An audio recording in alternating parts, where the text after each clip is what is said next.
যে সবাইকে ক্ষমা করে দিলাম, আমি আমার কারো প্রতি অভিযোগ নাই। অভিযোগ আপনারা শুনছেন না? এত মানুষকে হত্যা করার পরেও খুনি কোন সাহসে সে বলে যে তোমাদেরকে ক্ষমা করে দিলাম, কোনো অভিযোগ নাই? কতটা নির্লজ্জ হলে, কতটা অমানুষ হলে, কতটা বেহায়া হলে এই কথা তারা বলতে পারে?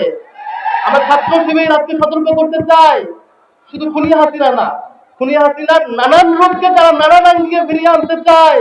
আমরা এই দেশে কাউকে সেই সুযোগ দেব না ইনশাআল্লাহ। আমরা আমরা কয়েকদিন ধরে শুনতে পাচ্ছি নানান ষড়যন্ত্র আঁকা হচ্ছে। অন্তর্বর্তী সরকারকে ব্যর্থ করে দিয়ে নতুন রূপে আওয়ামী লীগকে ফিরিয়ে আনার নানান অঞ্চল থেকে নানান বিদেশি ষড়যন্ত্র হচ্ছে। ছাত্র শিবির ছাত্র শিবির গত 15 বছরের সকল অফিস বন্ধ থাকা সত্ত্বেও, সকল পর্যায়ের জনশক্তিকে ক্রসফায়ারে গ্রেপ্তার দেওয়া সত্ত্বেও আমরা ফ্যাসিবাদ এবং আওয়ামী লীগকে ছাড়ি নাই। নতুন কেউ যদি ষড়যন্ত্র করে থাকেন, আমরা ইসলামী ছাত্র শিবির টিকে থাকছে।